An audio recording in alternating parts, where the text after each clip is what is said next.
Hello, Archie Dunlop here with Talking Astrology with Archie on Friday, August the 30th, 2024. So in this video, I want to look at Pluto moving back into Capricorn. Okay, it doesn't happen today, but it does happen on Monday or even Sunday, depending on your time zone. And it is a big event, which a lot of people are getting excited about. So I did want to consider, what it might mean for the world, and what it might mean for a couple of individuals who have sensitive points at around 29 Capricorn. I'm also going to consider what it might mean for the royal family and perhaps for Britain, because I think it might be important. I mean, not necessarily, but I think it's a possibility that we do need to consider. But before I look at Pluto, I want to consider the astrology and the I Ching for today, Friday, August the 30th, 2024. Now, just a reminder, if you like this video, be really happy if you were to indicate that you liked it, just by pressing the appropriate button. And if you're not subscribed, I would be very, very grateful if you were to subscribe, because it would make a big difference. Of course, only subscribe if you like the video. If you don't like the video, really, I can't really expect you to subscribe, can I? Okay, so here is the position of the planets today, noon, Friday, August the 30th, set for New York. And the first thing to notice is the moon. So the moon is at noon, New York time, is at 29:24 Cancer. And it is about to change into Virgo, on the verge of moving into Virgo. So today is kind of a half and half day. It's sort of half Cancer, half Leo. Okay, unless you're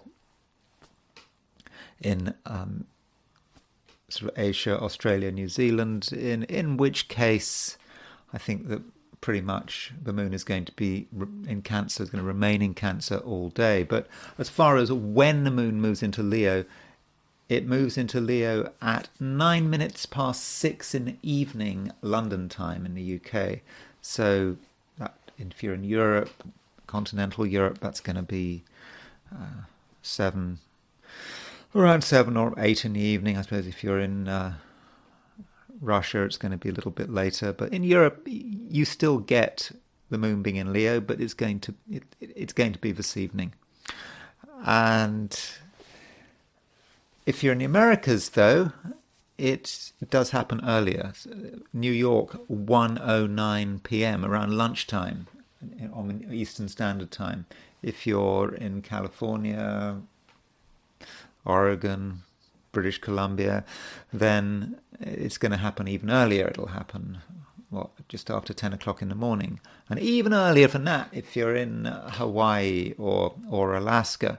So the moon moving from Cancer to Leo, it is quite a big change. Moon moving from a water sign into a fire sign. So, with the moon in Cancer, it was kind of quite nice, because there was, a sense of perhaps security and nurturing, and perhaps we didn't feel we had to always say too much. We could just be comfortable where we were.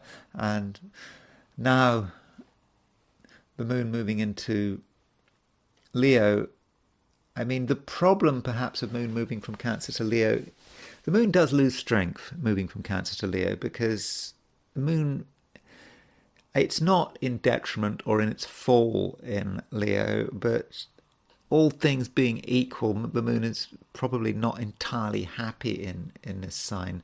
It doesn't have any dignity in Leo, and it just can be just a bit too much for the moon. Too much fire. Moon in Leo can be fragile. It can want attention, but can be not quite sure how to get attention. And so, if we're in the Americas in particular, during the last half of the day and sort of this evening in Europe, then we might feel we want to be appreciated, but such appreciation may not be forthcoming. And it might also feel that something is not able to be revealed, and that is because the moon, as it moves into Leo, makes an opposition to Pluto.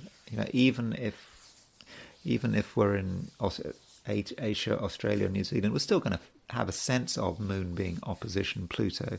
So some of us might feel with moon opposition Pluto that we can't entirely express ourselves because the situation is not entirely appropriate, or we might be self-conscious, or it just might feel like it's all too much. And before the moon makes an opposition to Pluto, it actually makes a trine to Neptune and a sextile to Uranus. That trine to Neptune really does emphasize the difference between Cancer and Leo. So moon in Cancer makes a trine to Neptune, then moon in Leo makes an opposition to Pluto. I think those two aspects are so different.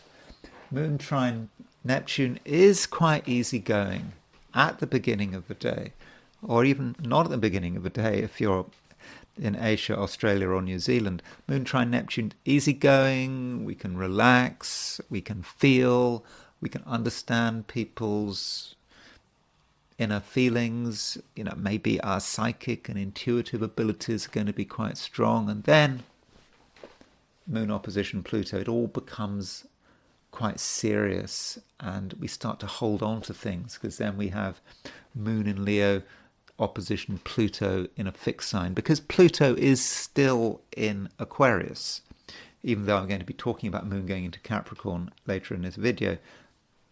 For the moment, Pluto does remain in Aquarius. At noon New York time today, it's at 0 degrees 2 minutes Aquarius, so still hanging in there, hanging into Aquarius.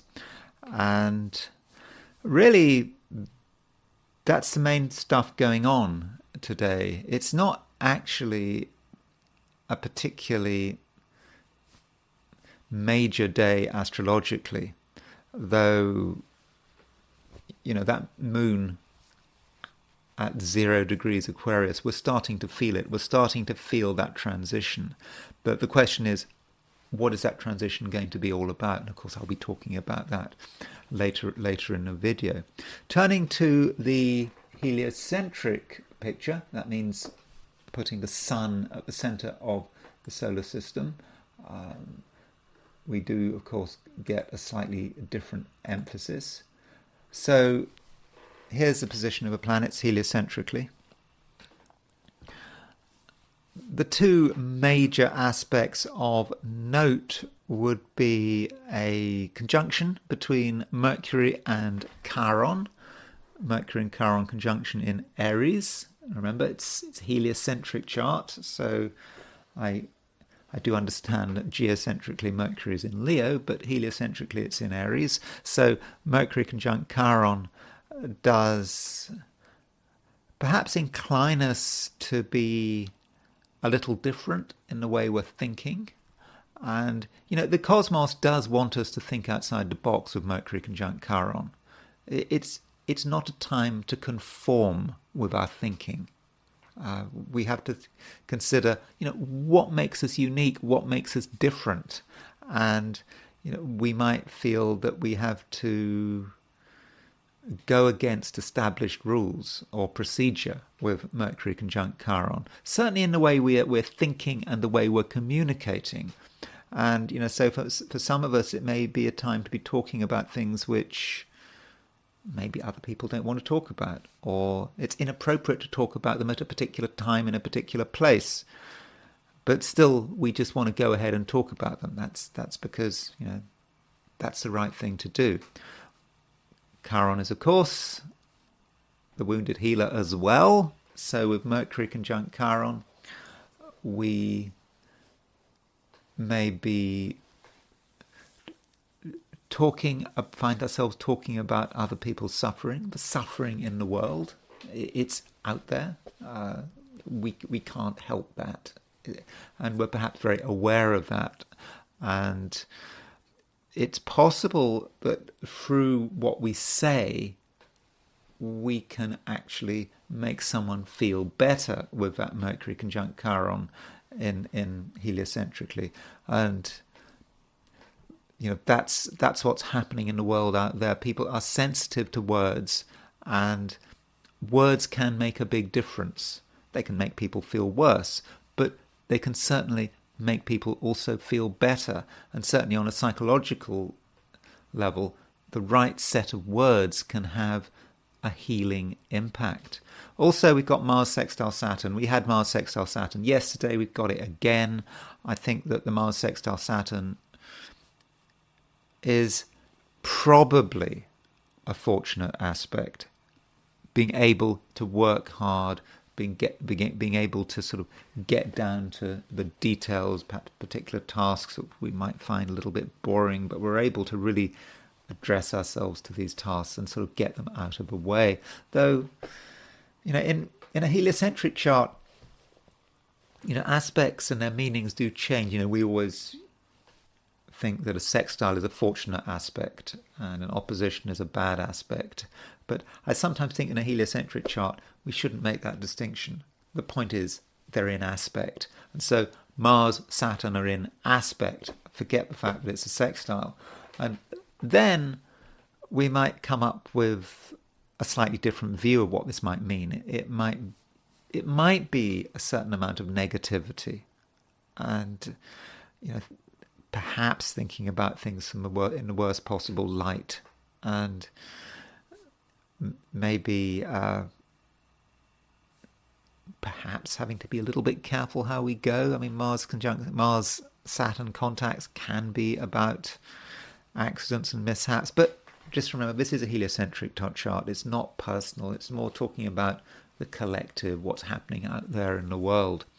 And from a midpoint perspective, Neptune heliocentrically is making a couple of midpoint aspects of note. Notice that you see there's Neptune. So heliocentrically it's at 28-23 Pisces, and there's the Earth and there's Mercury. So what we have is Neptune on the Earth-Mercury midpoint. We also have Neptune on the Uranus-Pluto midpoint. So there is Pluto, there is Uranus. Now that Neptune on the Uranus-Pluto midpoint, it's around for some time. It's not exact today. It's just part of the background. But I think now that Neptune is also on the Earth-Mercury midpoint, so then it sort of highlights the fact that Neptune is on the Uranus-Pluto midpoint. So we've got something going on with Neptune, and I think that we do need to pay attention with Neptune on the Earth-Mercury midpoint. We might, for example, reach the wrong conclusions, or we might see something, reach the wrong conclusions, and then feel that we have to act suddenly. And we act on the basis of these wrong conclusions and get ourselves into a whole load of trouble. At least that's how you might see it on a personal level. Though, to be honest, I think it's more likely to be working on a collective level. What organizations and governments are doing. They see a provocation or a crisis, or they see something they don't like, and they misunderstand it, and they act in a way that is kind of inappropriate, and they haven't really thought it through.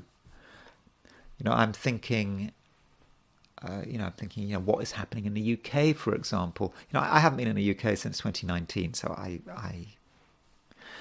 so I'm not really sure what's going on, but there have been a lot of riots, and Neptune on. You could say that Neptune on the Earth-Mercury midpoint might be, for example, the British government reaching conclusions about perhaps what the causes of these riots are. It might just, for example, just blaming it on supposed right-wing extremists, and it's all about right-wing extremists. It's not about some more fundamental organic problem. That, of course, doesn't justify the riots. And if people are stirring things up and attacking police and all that kind of thing, obviously that is not a good thing. But you do actually have to understand the root causes of a problem. And I think that with Neptune on the Earth-Mercury midpoint, it's a day for misunderstanding the root causes of a problem, and then for reacting in an inappropriate way. That would be Neptune on the Uranus-Pluto midpoint, taking dramatic action, Uranus-Pluto, but it's Neptune on the basis of a false understanding of a situation. So if you find yourself inclined to take dramatic action, perhaps because you feel it's an emergency, ask what your assumptions are. And even more so for governments and organizations, but I don't think political leaders are watching this video. Okay, that is the heliocentric picture, and I now want to turn to the 12 signs and do my forecast for the 12 signs. So these are my forecasts for today, which is Friday, August the 30th, 2024. Aries. Aries, it's a day when you are kind of not in one place or the other. You feel as if you're on the move, perhaps just going through the door. That might be how it feels. You're certainly aware that there are new possibilities, things that you could be doing, that could be sort of exciting and which could be in accord with what you're all about. It's very important to think about what you're all about. And I know you like to have plenty of excitement, but excitement is often connected with variety. But ideally you should keep returning to the same theme, and the same theme relates to who you are and what you've got to offer. And you can see the possibilities, but at the same time I do think that there's a certain sense of caution here. And I think that caution is going to be especially strong if you are in Asia, New Zealand or Australia. You might just want to sort of hold back because maybe you feel that it's not quite the right time. And maybe there are a few things you feel you need to understand. And that's a good feeling. If you feel that there are things you need to understand, okay, it might not feel like a good feeling, but it's a positive, constructive thing. And by listening to your feelings and listening to your vibes and understanding what other people are emanating on a sort of an emotional way, you can really get to grips with things. And maybe if you're a telepath, your telepathic abilities are going to be stronger than usual, but perhaps we're all capable of telepathy. So if you've got any telepathic skills, then I think today they're going to be finely tuned, especially towards the beginning of the day, especially if you're in Australia, New Zealand or Asia. Now, if you are in the Americas, then this morning, it could be this morning if you're in California, if you're on the West Coast, the moon moves into Leo. If you're in East Coast, that will be sort of early afternoon, maybe around lunchtime.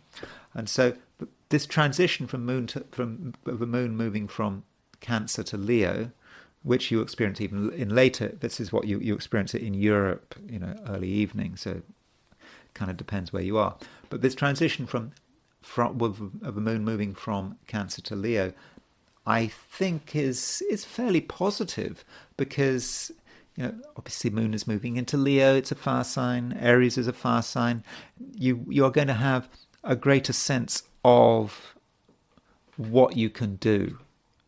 You'll have a greater sense of agency, and that you no longer have to worry so much about the fundamentals of your security and your grounding. You don't have to worry so much about that, and perhaps your family will be putting less pressure on you, maybe, or at least you're going to be less concerned about family and domestic issues. And because you'll be less concerned, you'll be able to relax, and you'll be able to be a lot more creative, I think. And creativity is going to be important, late today and into tomorrow. That really does matter. But at the same time, you will always understand the rules. You will have a good understanding of what can be done and what can't be done. And this is going to especially be the case if you are in a position of authority. You are going to be able to tell people what to do, and also tell people what is right and wrong.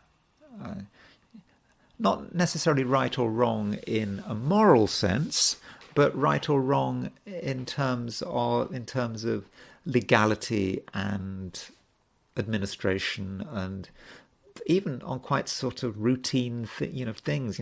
Which form needs to be filled in. You'll know which form needs to be filled in. You'll be able to tell people that kind of thing.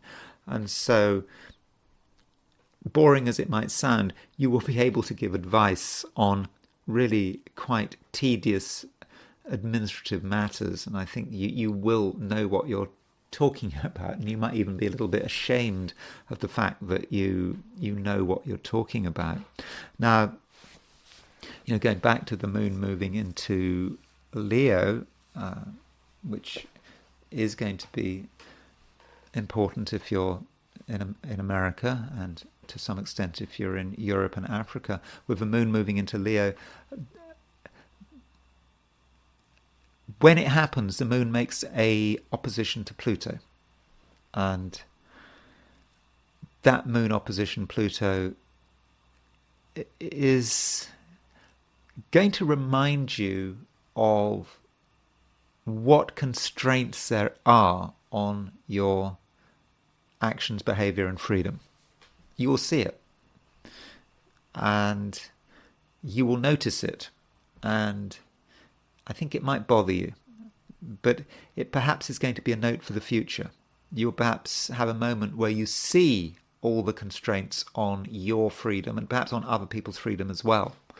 And you are in your own way quite idealistic.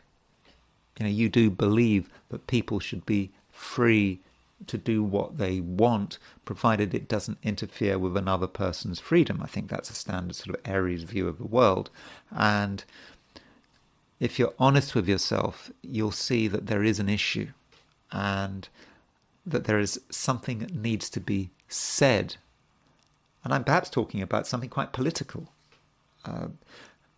You will start to be aware of how society is perhaps infringing on our freedoms, and as an Aries, that's going to really matter to you.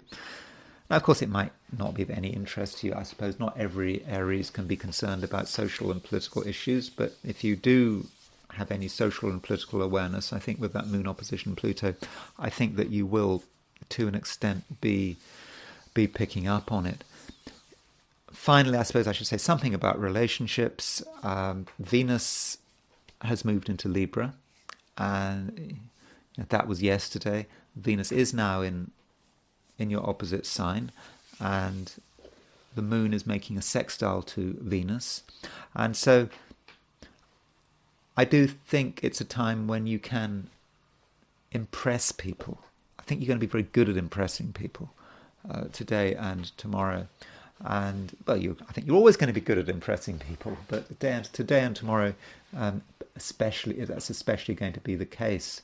And perhaps what you have to do is do something to get noticed. There's someone who needs to notice you, and perhaps they haven't noticed you right now, but with the right moves, right actions, right words, you can get them to notice you. And I think this person, in their own way, could be of great benefit to you.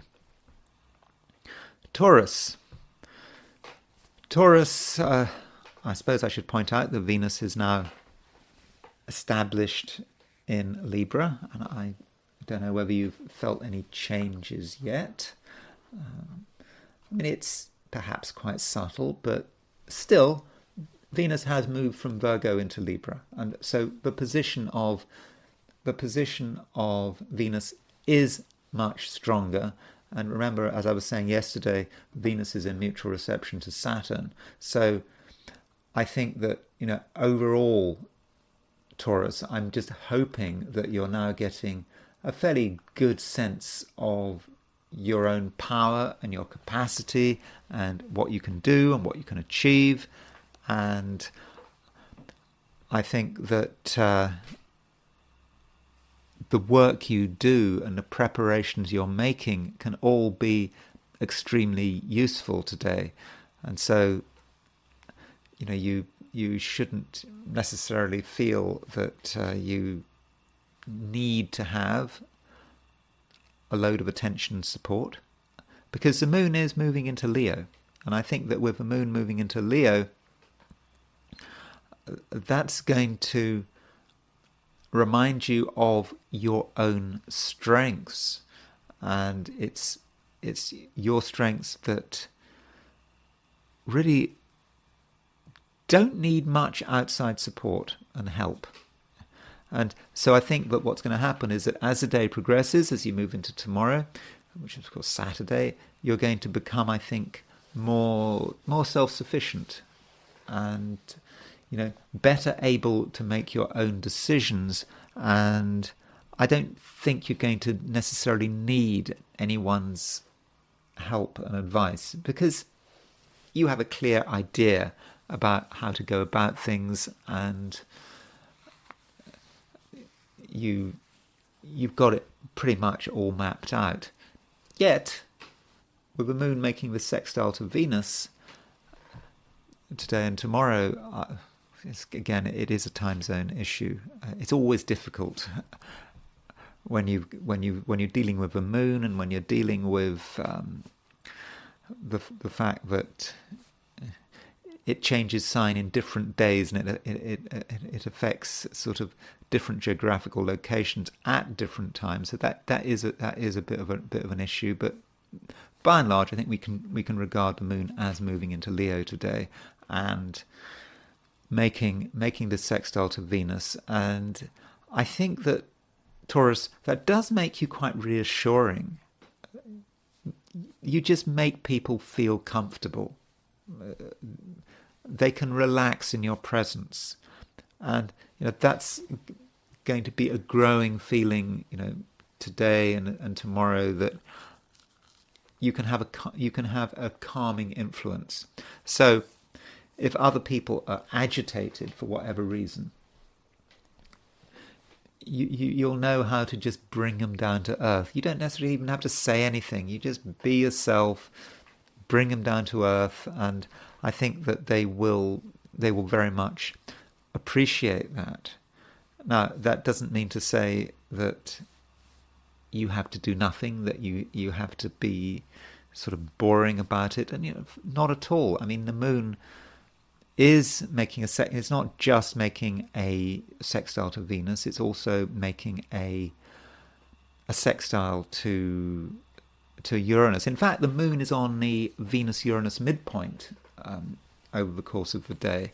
And so with the moon on the Venus-Uranus midpoint, because it's halfway between the sextile of Uranus and the sextile of Venus, that means that you can make people excited, but in such a way that you don't shock or surprise them. I mean,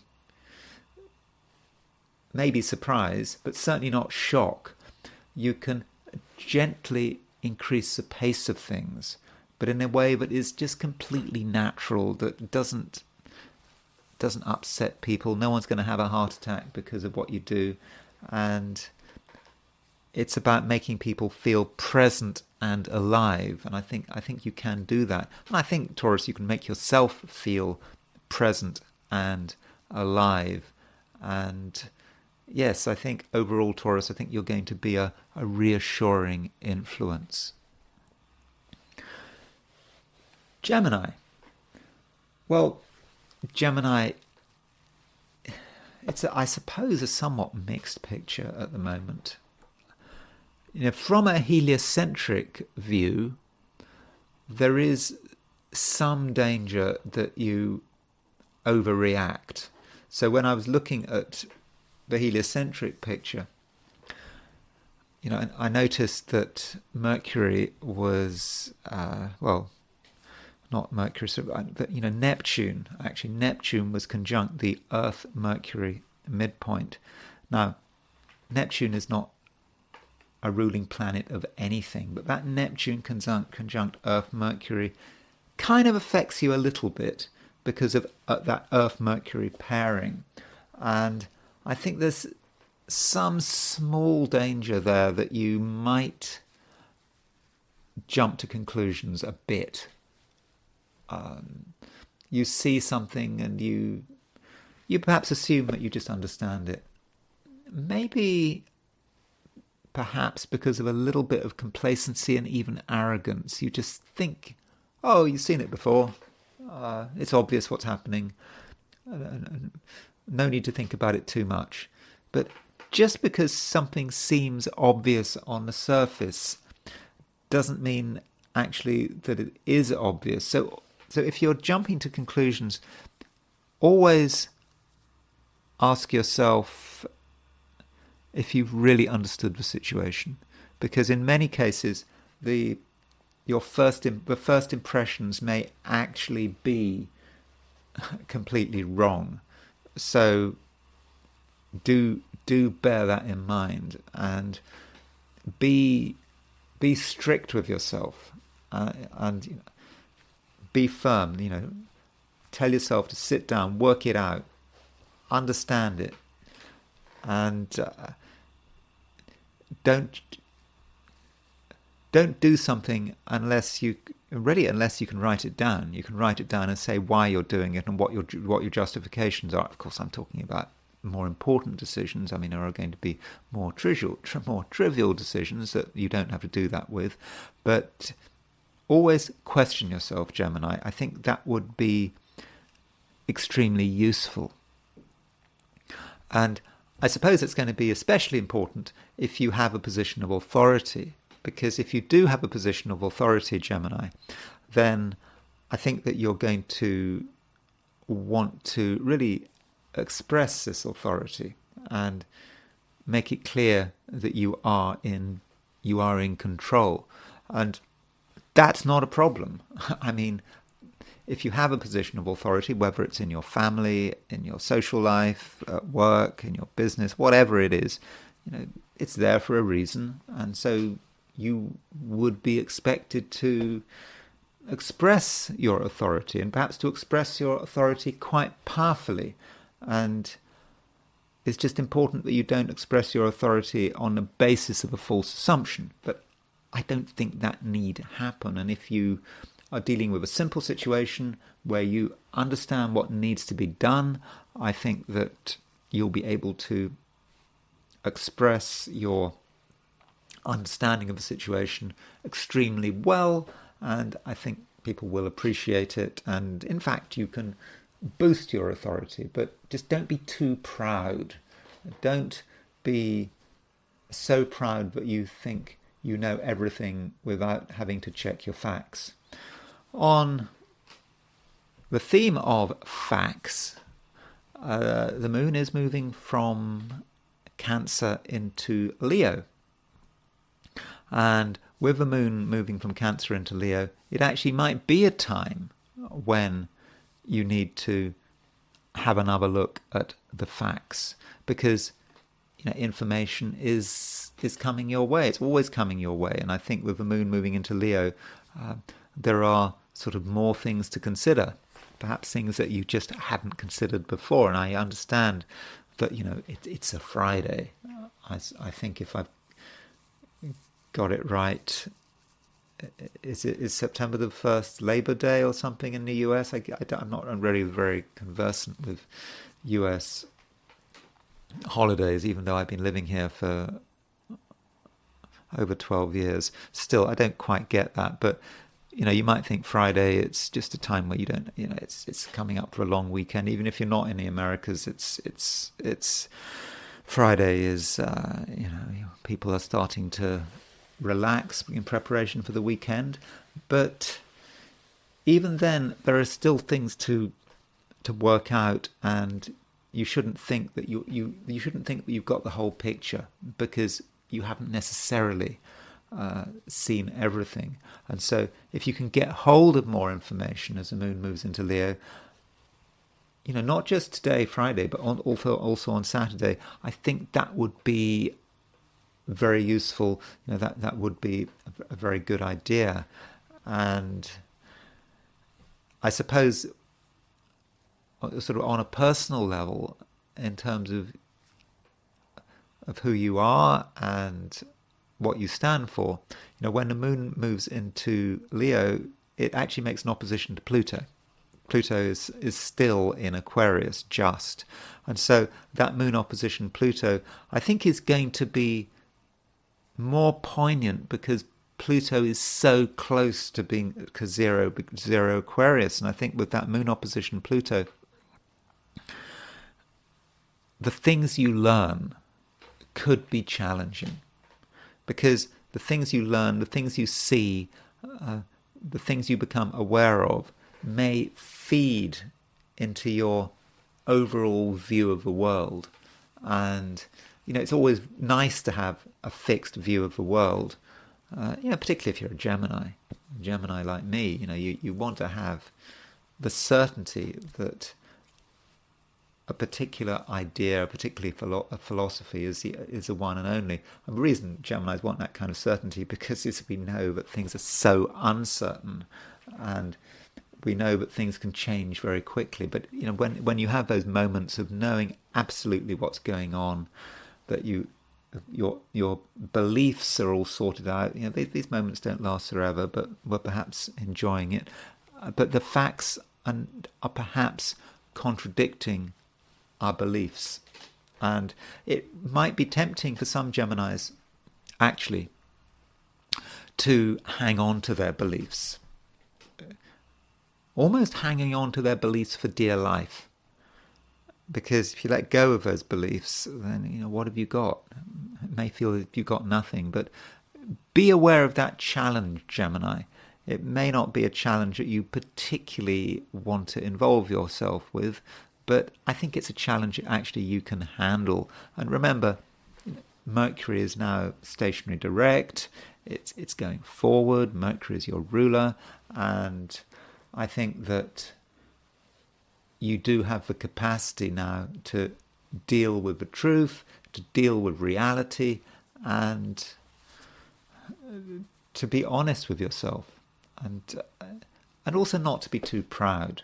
And I think with Mercury in Leo, especially if you're involved in an argument, Gemini can be a little bit proud. Geminis perhaps don't like losing arguments at the best of times, but with Mercury in Leo going direct, you may be especially proud of yourself and your ideas and your rationality.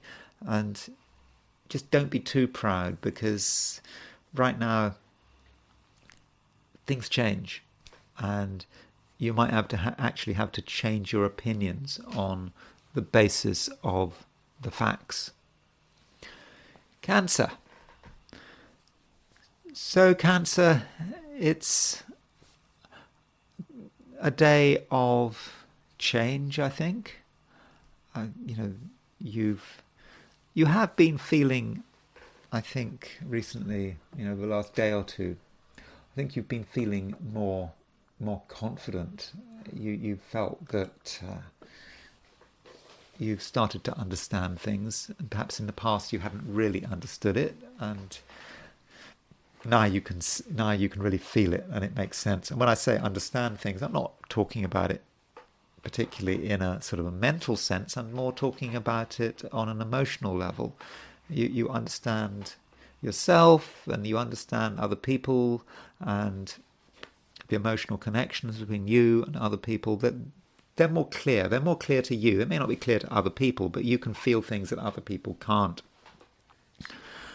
And there are going to be times today when I think that you're going to be very sensitive, because the moon is making a trine to Neptune. Now, that sensitivity, I would have said, in most situations is probably quite fortunate. It allows you to understand things even more, and really the information is just completely available to you. And it is emotional information, because as far as you're concerned, people aren't really hiding anything. People are wearing their hearts on their sleeves. At least that's how it feels like to you. So there are no secrets, and people might feel that they're keeping their feelings to themselves, but from your perspective, they're not. You can see it all, and that is good, and it's good to know where you are. Then you see what's happening as well is that the moon is changing sign. It's moving from Cancer into Leo. So with the moon moving into Leo, that sort of changes the emphasis. Now, when the moon moves into Leo, it does depend on your time zone, as I've been saying in several places in this video. If you're on the west coast of the US, that changes is in the morning. It could be around lunchtime in New York, this evening in Europe and Africa, tomorrow really if you're in Asia, Australia or New Zealand. But whenever that sign change happens, when the moon does move into Leo, I do think that it may feel as if things are getting a little more complicated in one sense. You are perhaps aware that there is something of a power struggle going on, but not everyone is, I suppose, what do they say, singing from the same hymn sheet. There are going to be different agendas, and people will be following those agendas in their own ways, because they're going to want to hold on to their power, because they're going to be afraid of losing power, and that's something that people can feel with Moon opposition Pluto, and I think it's something that you can feel. And so we have a situation where, as the day progresses, as the moon moves from Cancer into Leo, perhaps you're not quite so relaxed, and it may feel as if there are certain things you have to fight for. I mean, that would probably be an exaggeration, but you can't fully take your own sense of control for granted. But don't allow your imagination to go into overdrive. It may be that in reality things are a lot simpler, and that the people around you aren't quite as hostile as you think they might be. I mean, I'm not suggesting anyone is hostile, but sometimes a Cancer imagination can sort of go too far. And we do have also the moon making a sextile to Venus, and that moon sextile Venus is really a very nice aspect, and moon sextile Venus allows you to be pleasant. Whatever you're feeling inside, you can be pleasant. And if you make an effort to be pleasant, then people are going to be pleasant back. And when they're pleasant back, you start to perhaps have an understanding of who they are, what kind of people what kind of people you're dealing with. And there might then be a sense of reassurance that really there was nothing to worry about. And that's how I think the day ends, and as you move into Saturday, there is a feeling that you have understood things, that people can be trusted, at least enough people can be trusted. And as far as relationships are concerned, I think that a little bit of trust goes a long way. I'm not suggesting you be naive, but if you can just be a little bit trusting, you'll get trust back, and I think that could be very nice. So relationships that are constructive, harmonious, and wholesome can be further improved because of that sextile between Moon and Venus. And remember, Venus is now in mutual reception to Saturn. Venus is strongly placed, and it does seem that you can really benefit from another person, a person who you perhaps weren't entirely sure about, but now if you open your eyes, you can be completely sure about them,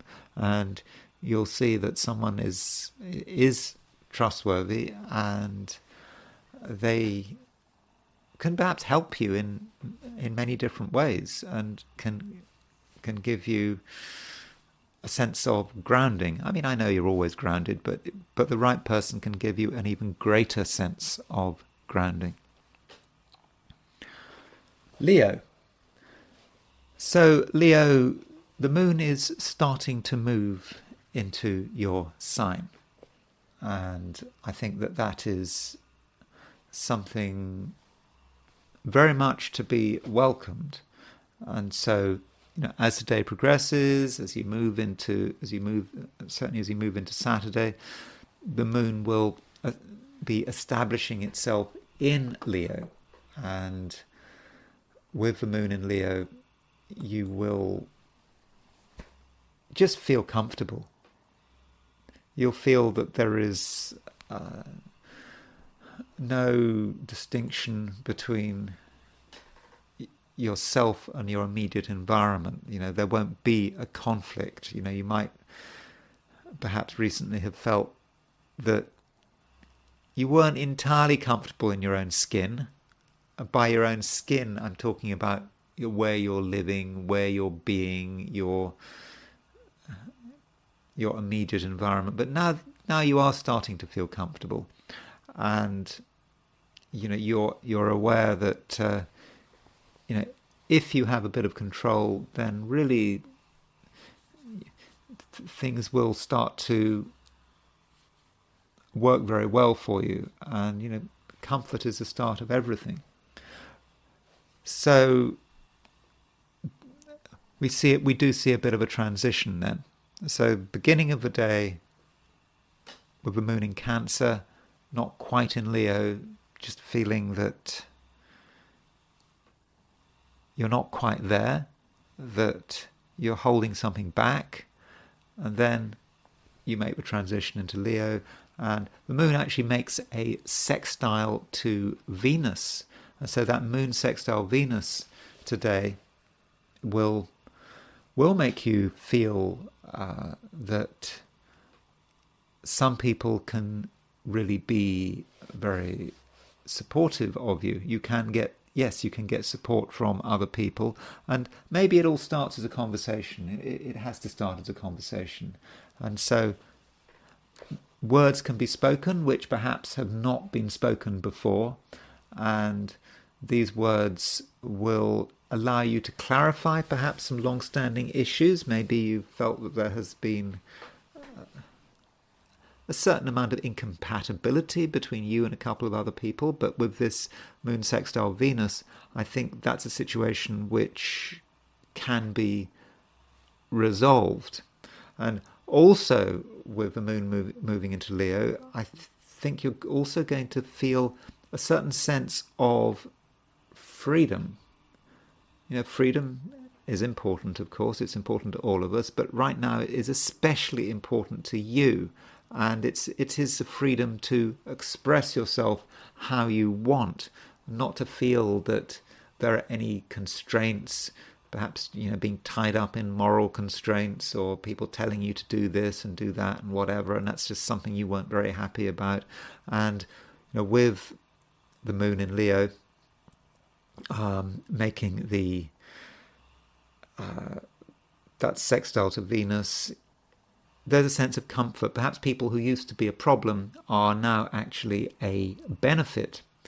And so with this in mind, you're now able to break through something that has been holding you back. And in fact, for many Leos, there may be a great sense of relief. It may finally feel that something has finally been resolved, and resolution is important. Something that was hanging in midair, and it had been hanging in midair for a long time, and it had been making you a little bit nervous, and suddenly there is a resolution, a sense of relief. And again, with that sense of relief, we go back to that sense of freedom, being free to kind of do pretty much what you like, within reason, of course, within the law.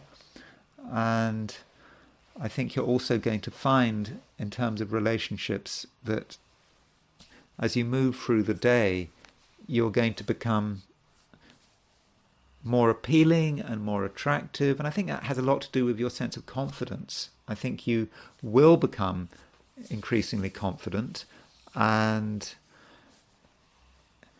you will just have a sense that you're the right person in the right place.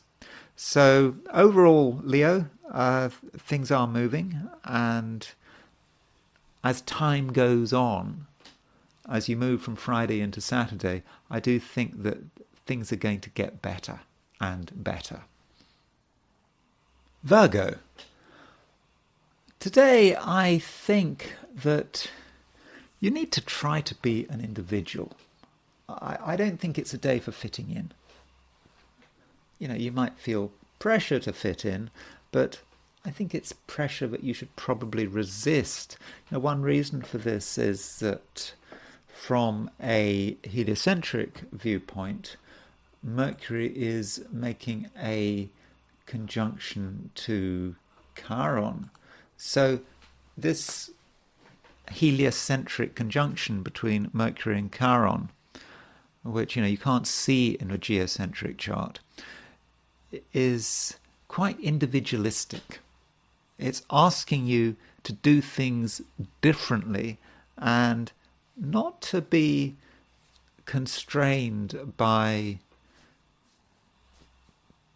pressure from outside, or you might think that there are certain social rules you have to follow, and these social rules for you are not really very appropriate. You need to do what is right at the moment, and what's right at the moment is for you to follow your own judgment, perhaps even to follow your own moral judgment, because I think there may be a moral side to things.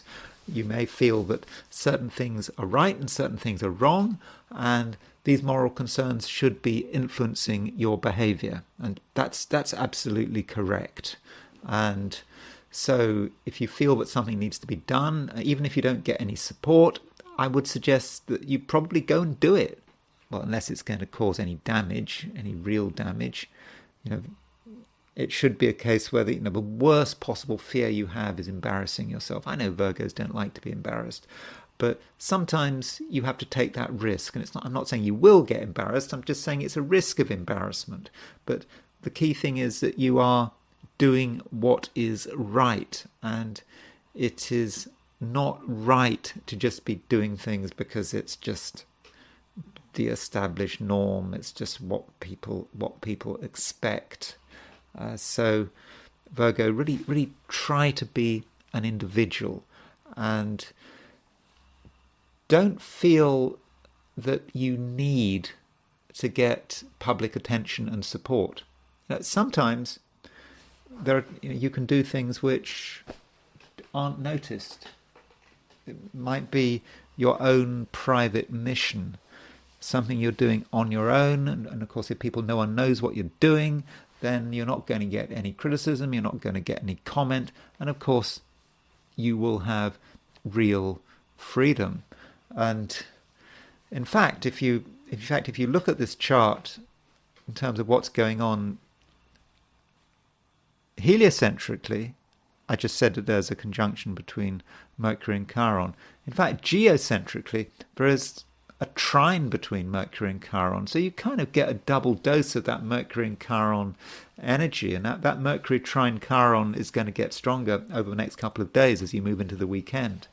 And again, that is about being an individual, doing things your way, not being afraid of getting criticism. Remember the idea that Chiron is the maverick, and so perhaps you need to tune into the maverick side of yourself.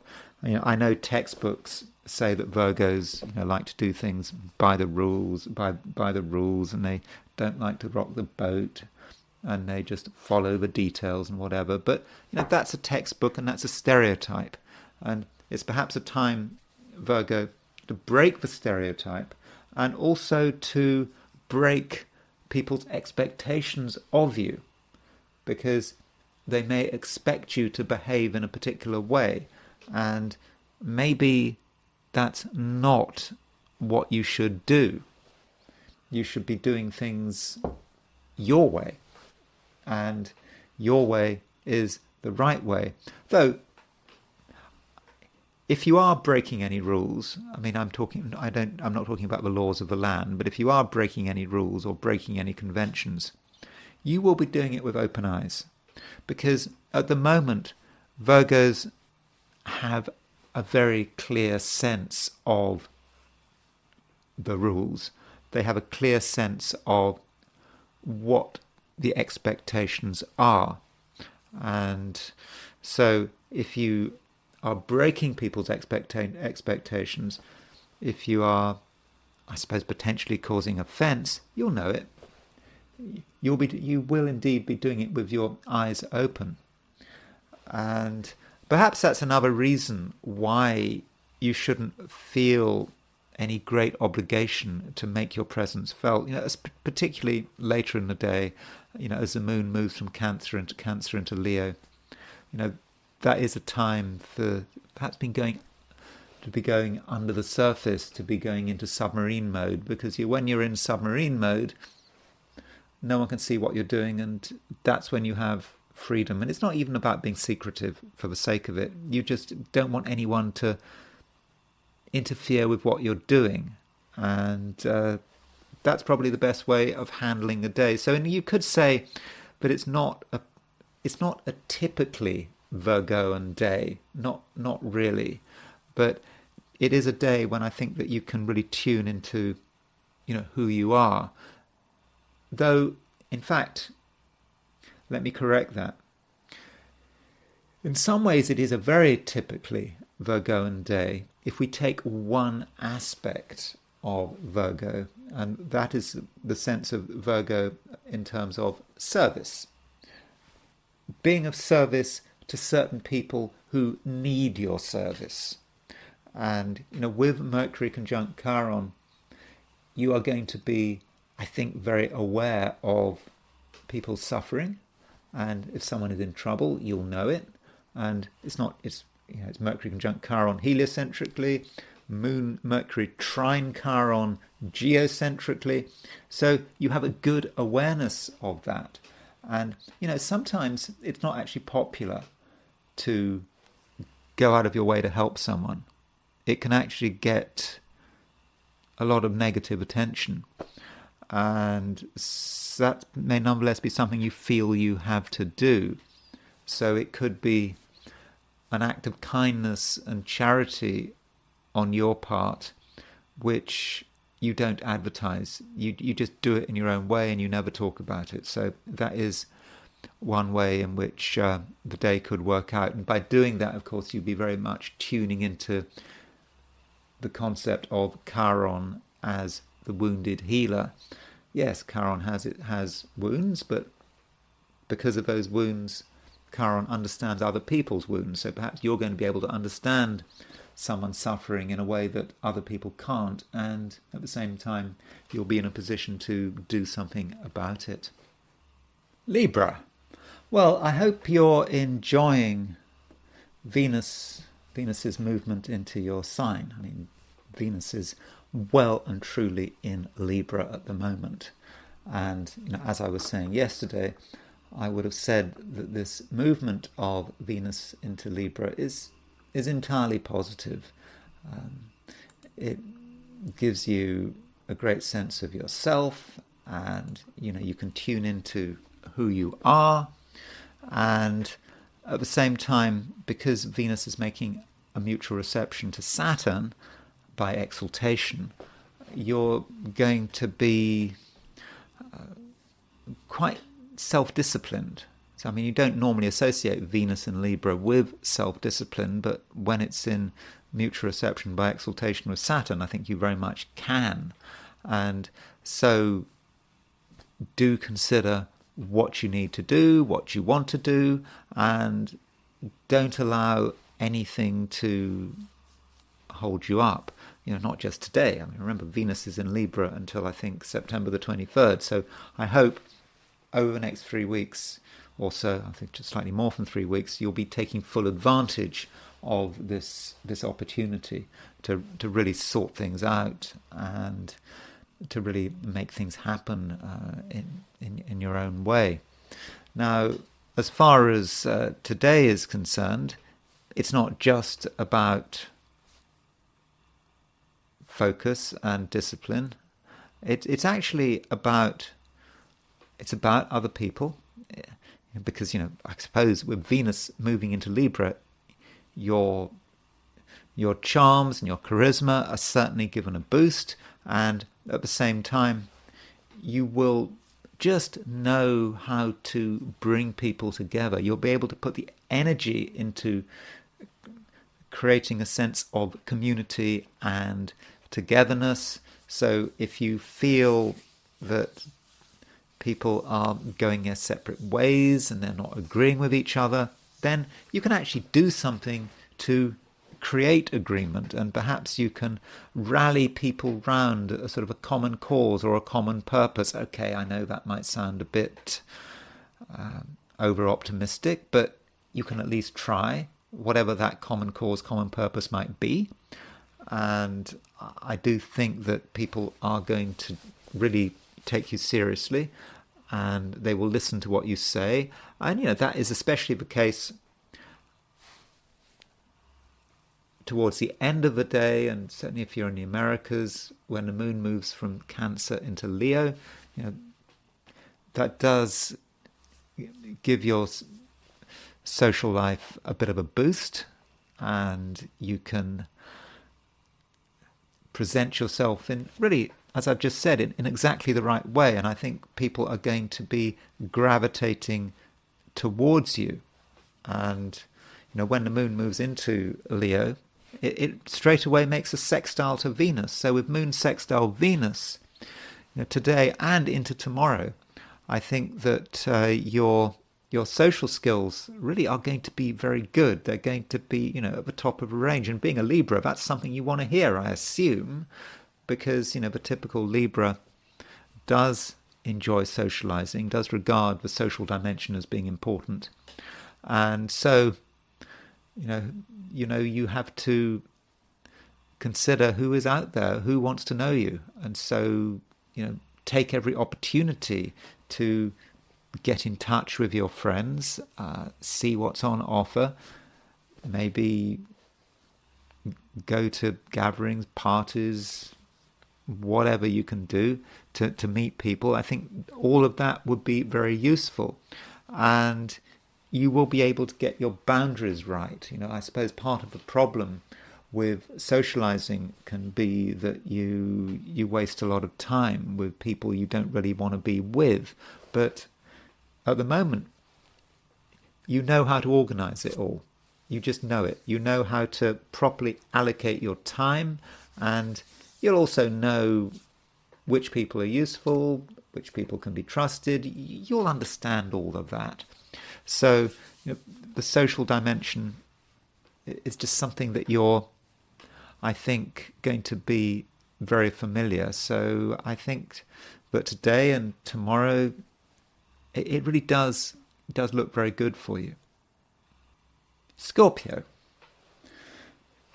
you are feeling that you do have something to offer, and that you don't really want to keep it to yourself. You feel that now is the time where perhaps something needs to be revealed. Maybe you've been working something out, been trying to figure it out, and it's been a bit difficult, and in the past you hadn't entirely got it, but now it's coming together.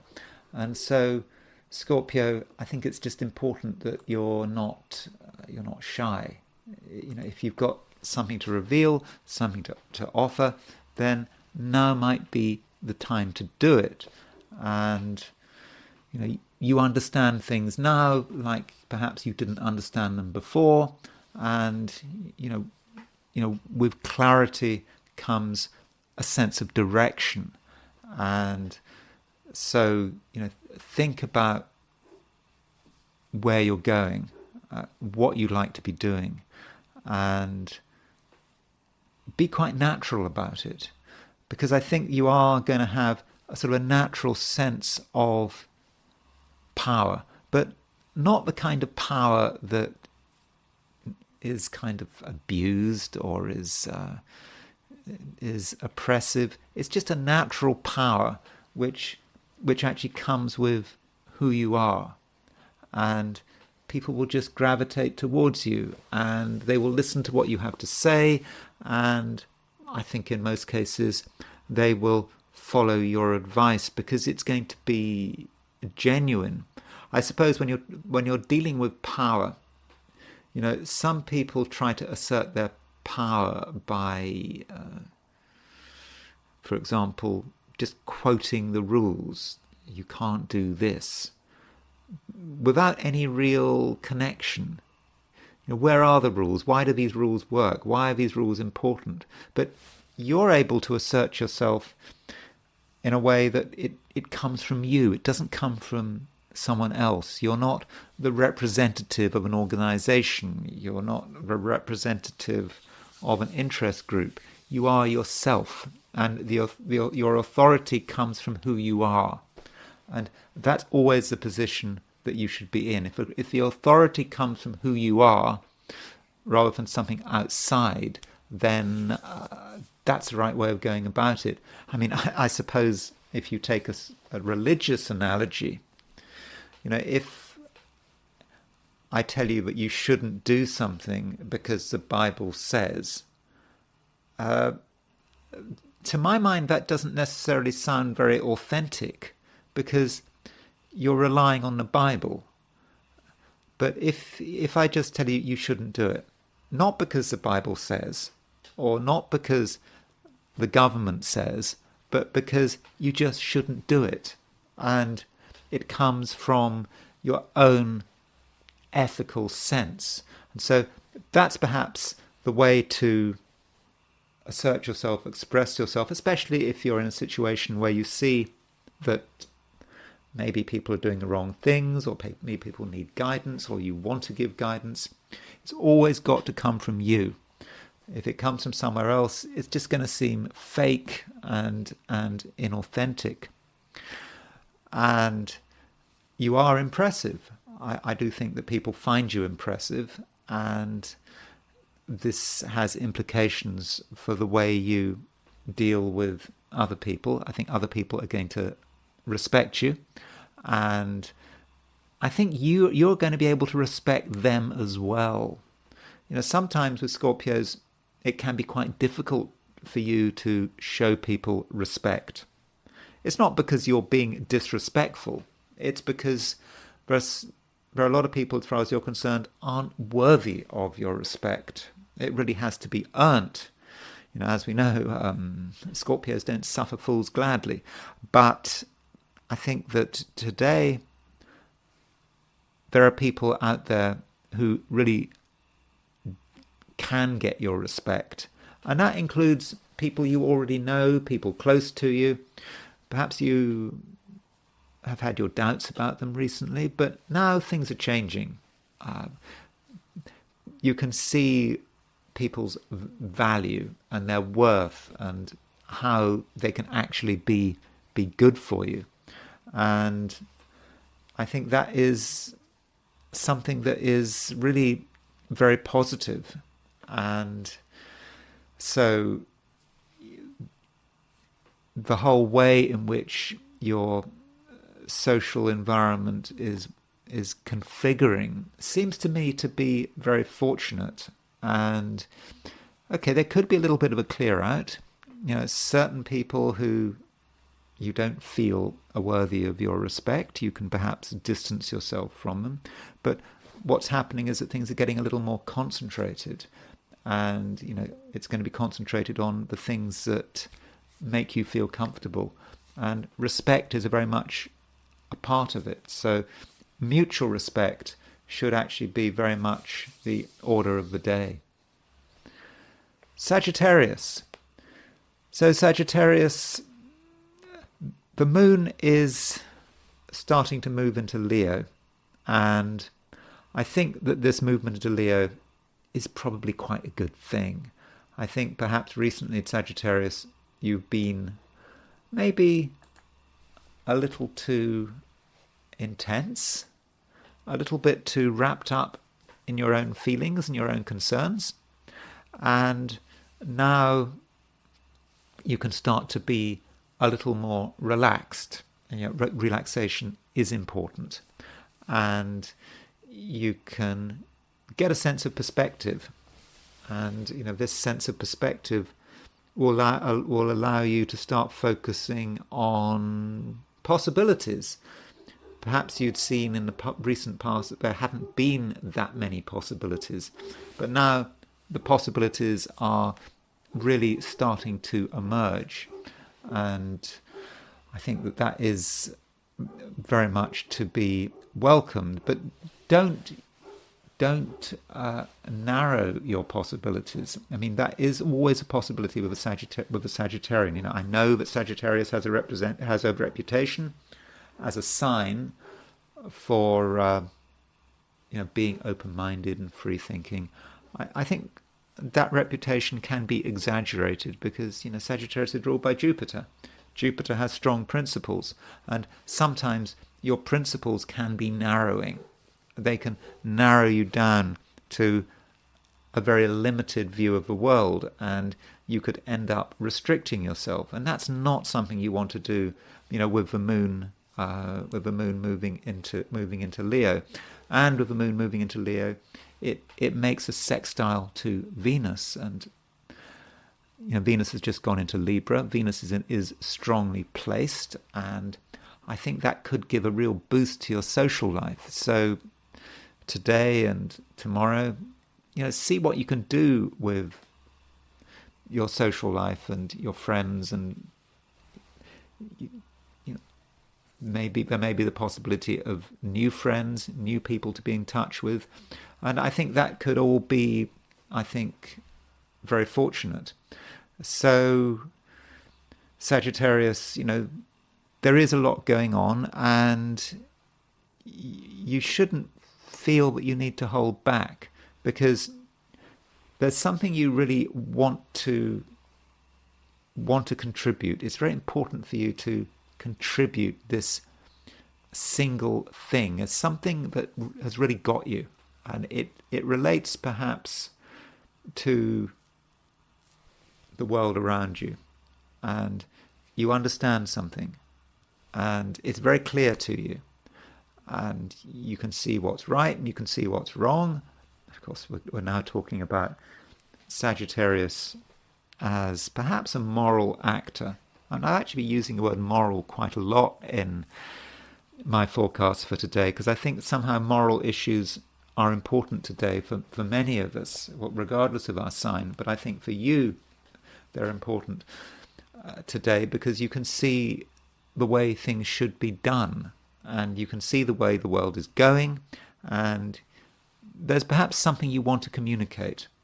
You want to perhaps tell people that something should be done, and that there's only one way of doing it. Now, of course, there's not one way of doing it. There's never one way of doing it. But it's all about from your perspective. And from your perspective right now, there is one thing that absolutely needs to be done, and people need to rally around the cause. And I think in this sense, you are right. Now, finishing up with close relationships, I suppose I should point out that Mercury is conjunct Chiron, heliocentrically that is. It's trine Chiron geocentrically. And, this may say something about some of the people close to you and how they're behaving. And with that Mercury, heliocentric Mercury conjunct Chiron, they may want to do things differently. Things have been done in a particular way in the past, and now they want to do things differently. And I think you should understand why they might want to do things differently. The reasons may not be entirely obvious. So perhaps you have to ask some questions. And, it's said about Chiron that it's the maverick. It's also said about Chiron that it's the wounded healer. And they do seem to be two very different approaches to Chiron, but maybe they're one and the same thing.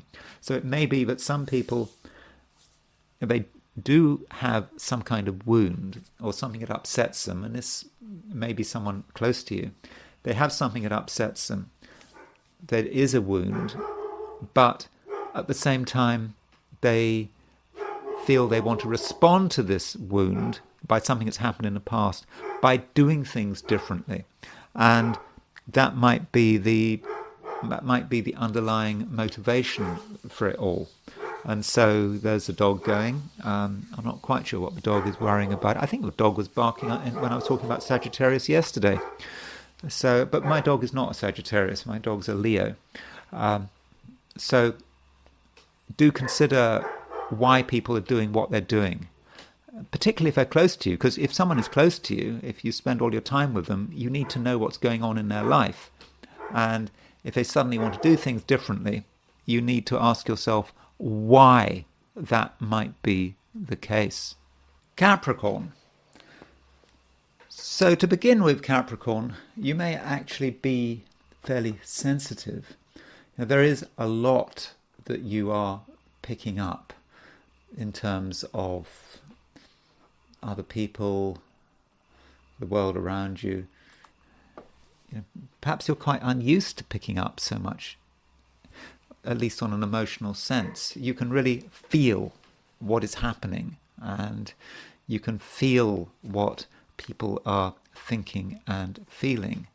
But, there's no need to worry. I think that this is something very fortunate, because if you can pick up on these feelings, that is giving you an insight into, what is going on and what people are going to do next. Now, this sort of blast of emotional awareness is not going to last so very long. It's just going to maybe happen there'll be a couple of hours perhaps over the course of a day when it just comes thick and fast, and then things, I think, will start to calm down and things will perhaps return to normal. And what's happening is that your focus is shifting. You had a final focus on other people. Other people have been important over the last couple of days because, the moon has been in Cancer, your opposite sign. So with the moon moving through Cancer, it's just been difficult to entirely ignore what other people are doing and what they're thinking and what they're feeling. And so you get this final blast of awareness. And then there is a shift. Things become more personal, and you're focusing perhaps more on yourself rather than what other people think you should be focusing on. And so that's going to, I think, in this situation be actually quite useful. you've got your own things to do. You can't spend all your time worrying about what other people are doing and are thinking and are feeling. Although, of course, it's always good to know what's going on in their heads and in their hearts. But with the moon changing sign into Leo, I think that is going to be quite useful. You'll be able to start to concentrate on what matters to you and perhaps how you can push through your agenda in your own way. Because when the moon moves into Leo, it straight away makes a sextile to Venus. And, Venus is in a wonderful position at the moment. Venus is in mutual reception by exaltation with Saturn. So Venus, in a way, is you because of that mutual reception with Saturn, which is your ruler, and it's in a very high-profile part of your chart, as I think I was explaining yesterday. And so you can get all sorts of insights, Capricorn, which I think can really help you navigate the way forward, the way forward for you. And you'll just kind of intuitively know what needs to be done. And that's not just about today, Friday, it's also about Saturday as well. And I don't know what your plans are for Saturday. I suppose traditionally Saturday is the weekend, but just because it's a weekend doesn't mean you should relax necessarily. I think actually there's a lot of work to do or preparation to do on Saturday. So I would recommend that you're not lazy on Saturday. Yeah, there are things that require your attention. And I don't think there's any chance of you being lazy, actually, because at the moment you are very, very focused, actually. And there are things you absolutely want to achieve right now, and you're also positive. Okay, positive in that kind of Capricorn way. There are things that have to be done. You've got a clear sense of actually what has to be done. And so you're not going to be lazy. That there's absolutely no chance of that. Though there may be some danger today that you may be a little too hasty. You are in a hurry in some ways. I mean, it's in a Capricorn kind of way, and Capricorn is not a particularly hurried sign, but for some reason you do feel a bit of a hurry. There are things you want to sort out, and in your hurry to make things happen, you could make the odd mistake. I mean, perhaps on a physical level, you could do something that causes perhaps yourself an injury. I mean, a minor injury, I hope, or something could get broken, or something could get pushed too hard. And so there is no real hurry. And you certainly don't want to be frantically hurried, and you've got to think about what you're doing. And I suppose you've got to an extent think about who you're dealing with. In one sense, yes, you are a sympathetic person at the moment. You do understand, as I said right at the beginning of this piece on Capricorn, you do understand what makes people tick, and you understand people's limitations. But at the same time, you do want things to happen. And you might be impatient of people who are slowing you down, especially once the moon has moved into Leo. And that would be, depends on where you are. Certainly in the US, that would be after lunch, or even from the late morning onwards. In Europe, that would be this evening. In Australia and New Zealand and Asia, that would be tomorrow. It does depend a little bit, but you don't want to be too impatient, because I think that would be frankly inadvisable. Aquarius. Today, there may be a certain sense of struggle you're feeling that there are certainly things you want to do. It's very important that you do them. You may even feel that there's a little bit of a hurry, that if you leave it too long, then you'll miss your chance. But at the same time, people will have their own ideas, and what you want to do could just be completely at odds with one another. And this whole situation might, really bother you. And it may just feel that you either do things your way and other people suffer, or you do things other people's way and you suffer. And I don't think that would be a very helpful way of looking at things, thinking about it being a situation where it's impossible for everyone to be a winner, that someone has to win, someone has to lose, and I suppose, Aquarius, you don't want to be the loser. And so there may be a certain temptation to be really tough and uncompromising because you feel that there is no choice. So perhaps you need to kind of work out what is happening and what the real situation actually is. Now, it may be the case, Aquarius, that you take the view that the best approach is to stay out of other people's way. That way you can do things in your own way without causing any trouble, because no one's going to be around to be upset.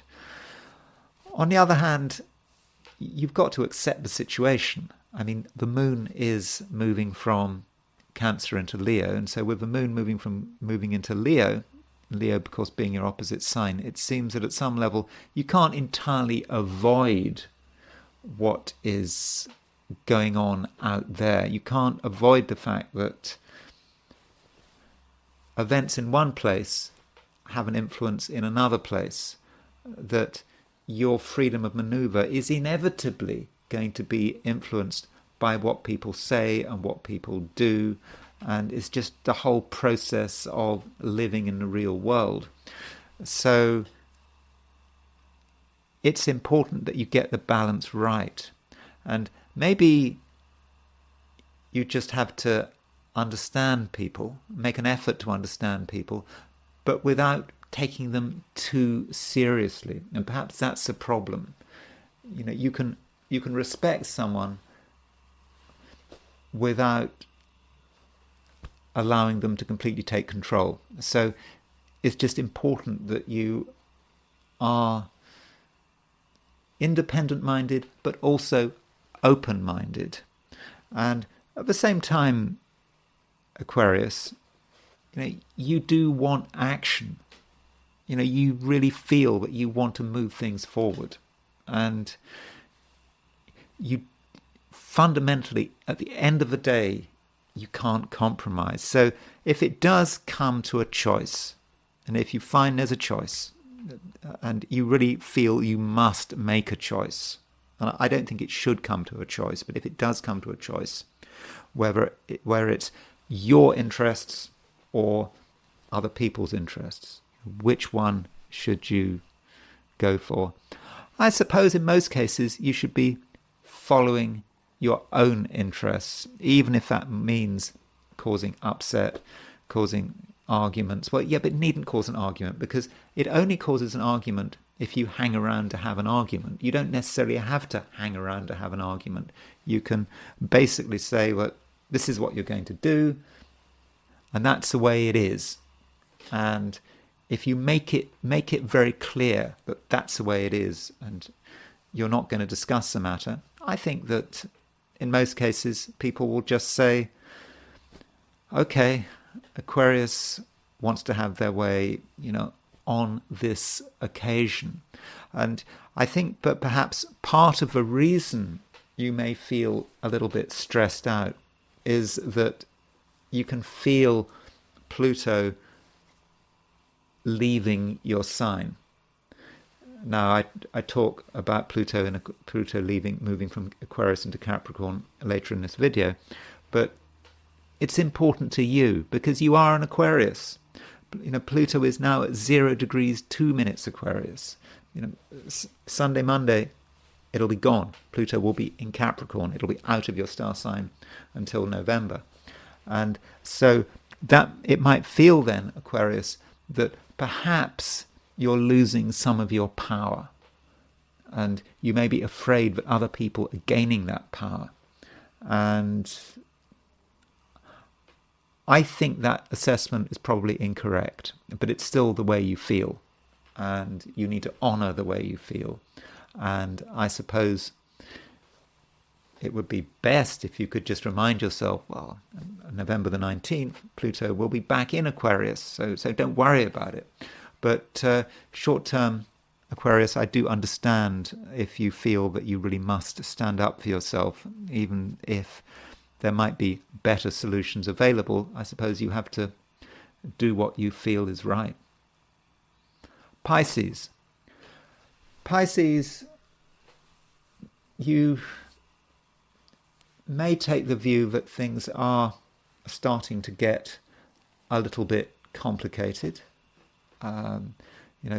You'd thought you'd understood things, and I think in many ways you have understood things, but understanding can change and perceptions of understandings can change, and it may just feel that things aren't as simple as you thought they were, and that your job today is to create some clarity. And so in order to create clarity, you may have to address things that had been piling up. Some things have been piling up, actually, Pisces. Maybe they've been piling up over the summer. Maybe they've been piling up over the year. And you only half notice these things that are piling up. And the bigger the pile gets, the more complicated it becomes. I'm not necessarily talking about some literal pile. It may just be messages that haven't been answered, issues that have been coming up that you haven't really addressed yourself to them. Whatever it is, now is perhaps a time when you can start to focus on the problem at hand. And if today you commit to sorting this thing out, I mean, if you're in the Northern Hemisphere, summer's nearly over. It's perhaps a good time to be moving from one way of being to another. And so by addressing this pile, whatever it is, you will make good progress. And there may be a sense that something is finally being eliminated. And this process of elimination will start perhaps today, Friday, and will move through until Sunday.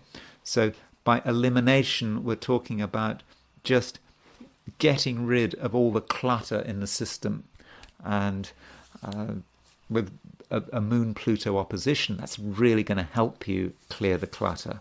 It will just allow you to just focus on what is holding you up, on what has been getting in the way of your viewing port. The viewing port matters, actually, Pisces. You have a viewing port. It's the way you see the world. And at the moment, your viewing port may be slightly smudged.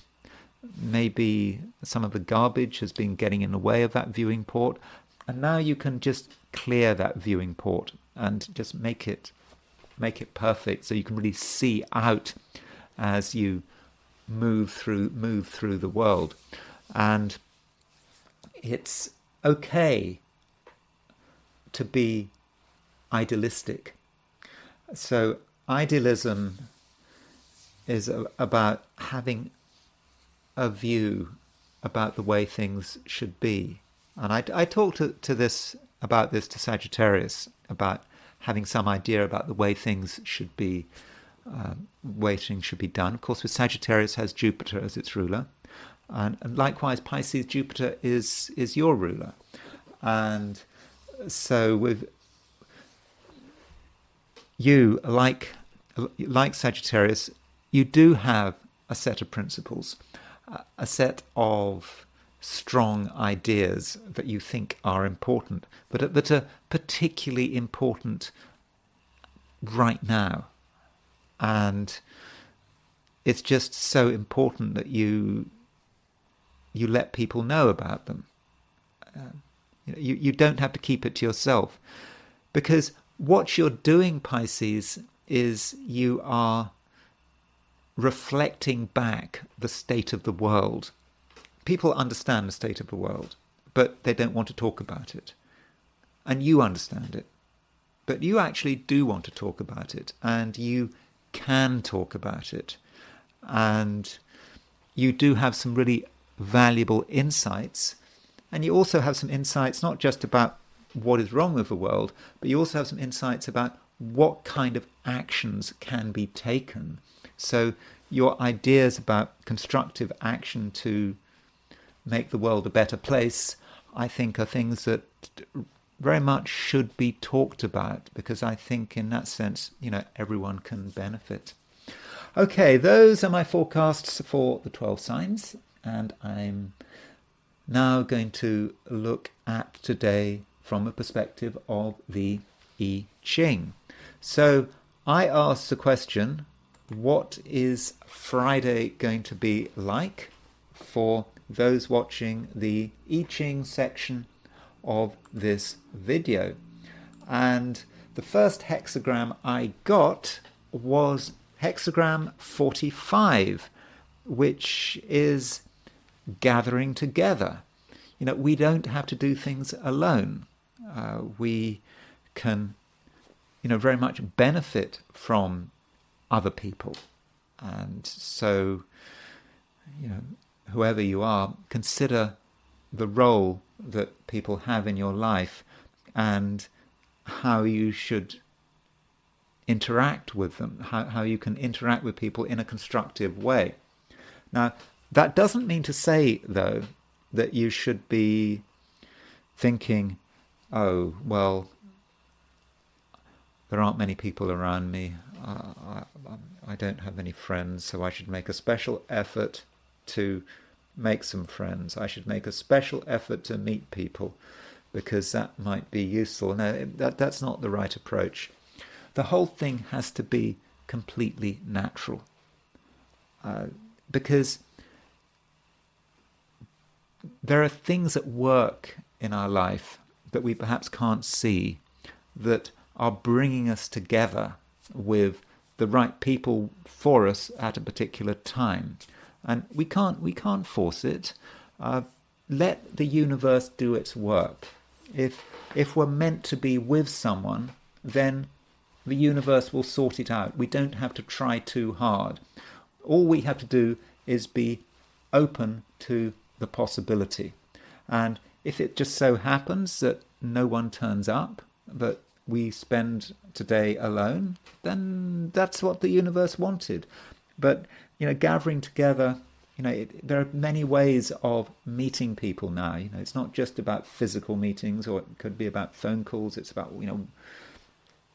talking on social media. Whatever you do, it's all about gathering. And perhaps also, once you start to interact with people, it's all about working for a purpose. There is a reason why you're doing it. And if you're gathering together with people, it's not about the ego.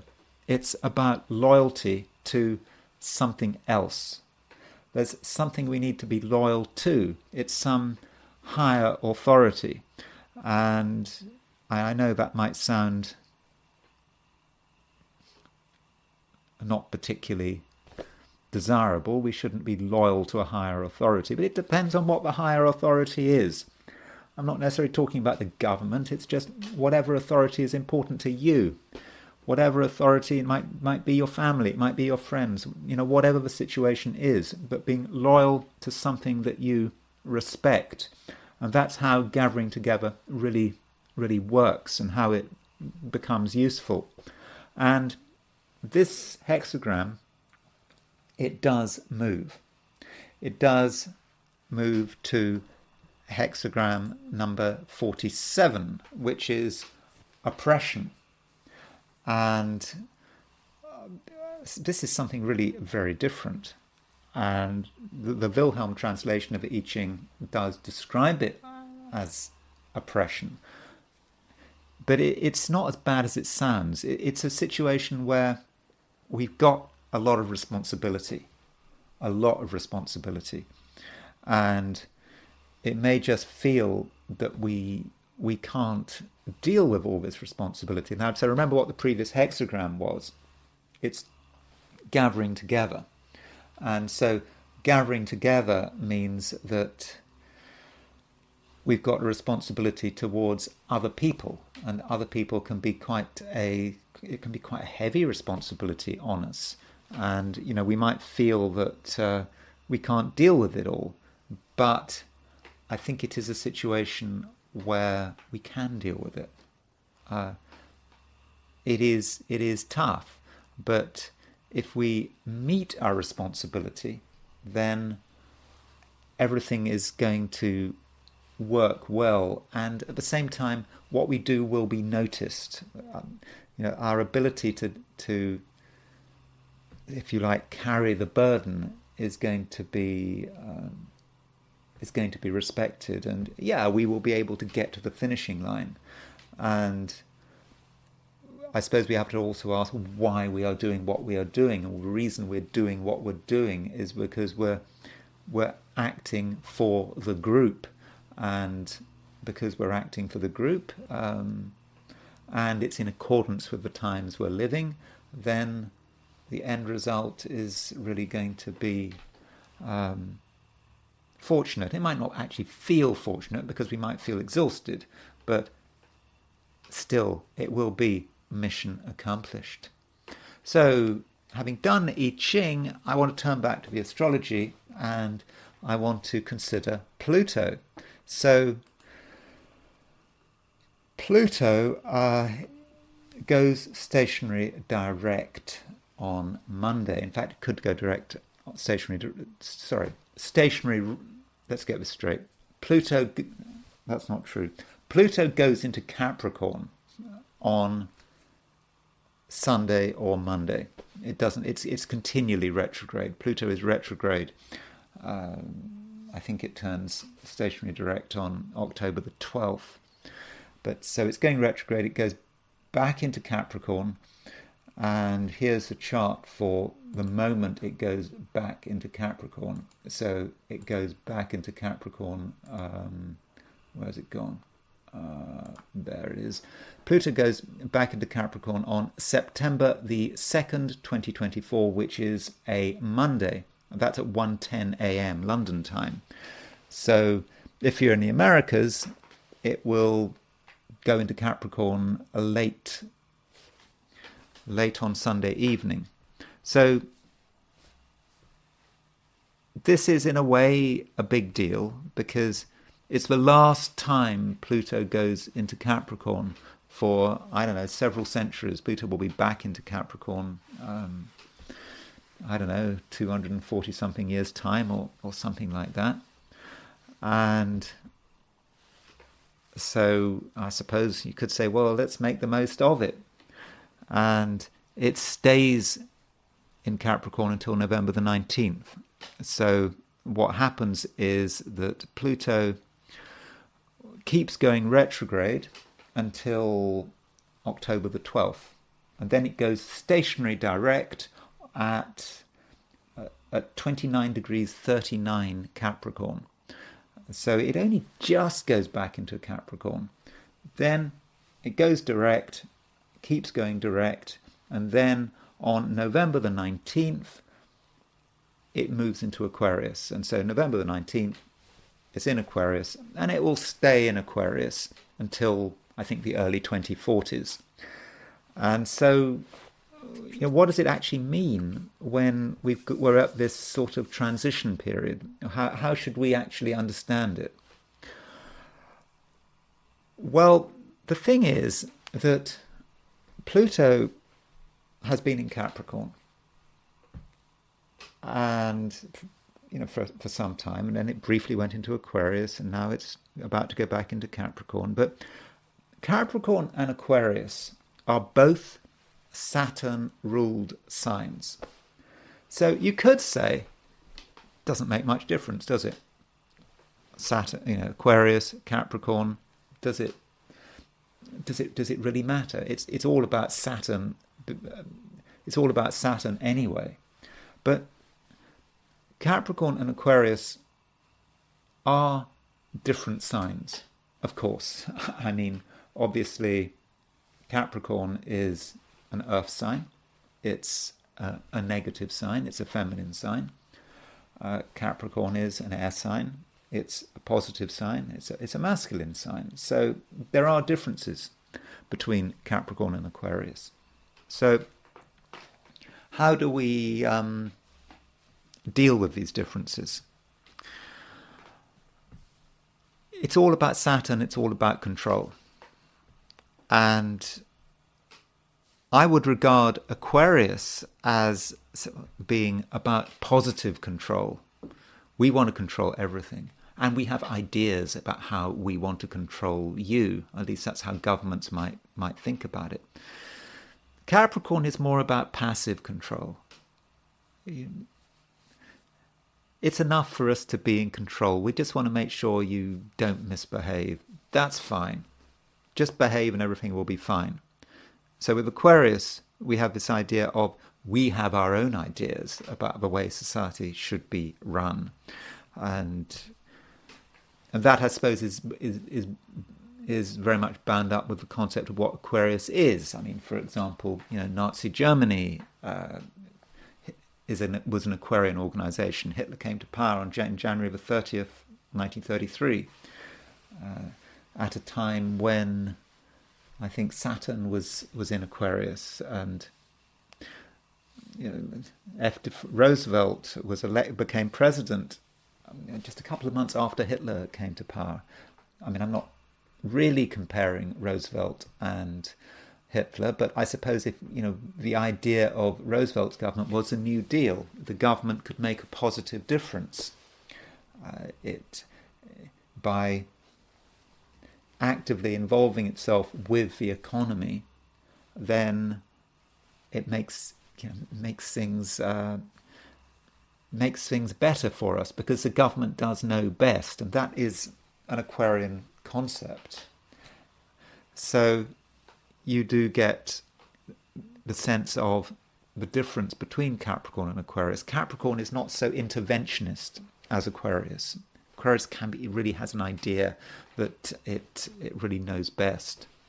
And so when you've got a situation where you've got Pluto moving from Capricorn into Aquarius, it's a sense of a changeover. It may also be a sense of out of a frying pan into the fire. One type of control is being replaced with another type of control, and it's a very intermediate stage that we're at. So, for example, let's look at a chart. Let's look at the chart of the wedding of Henry VIII and Anne Boleyn. Now, this was a private wedding, and it happened on November the 14th, 1532. And the public wedding happened, I think, a few months later. Now, this chart says November the 24th. The reason is because this software decides to switch everything to the Gregorian calendar. I don't know why. That's what it wants me to do. So it is November the 14th. And so you can see that at the time of this wedding, Pluto was at 29 Capricorn. So how is this relevant to us? So Henry VIII broke with the Catholic Church. He wanted to do things his own way. I think a lot of it wasn't just about religion, about Protestantism. He wanted the money. The monasteries had money, and I suppose Henry VIII spent a lot of money, and he for a number of reasons, wanted to break with the Catholic Church. And it also had something to do with his marriage. He wanted to divorce Catherine of Aragon, so he divorced Catherine of Aragon and had this marriage with Anne Boleyn. And it was the beginning of something very new. It was about the way government was organised. It was about who was in control. So if you like, this transition, if you were living in Tudor England in the reign of Henry VIII in the sort of 1530s, as Pluto was moving from Capricorn to Aquarius, it's a transition from one way of being to another way of being. Pluto in Capricorn, it's all about power, but it's not the kind of power that interferes in people's lives. It's the old system, the old way of handling power. Pluto in Aquarius is a new way of handling power. So you could say that Henry VIII's marriage to Anne Boleyn was an important moment in terms of the transition, in terms of what was happening in England. Now, it might have seemed a long time ago, but maybe if you were living in England in the 1530s, you might have thought, wow, something big is happening. This is new. That, the power of the Catholic Church is breaking down. Freedom. But of course, what is it replaced with? Well, it's the power of the king. He's head of the church.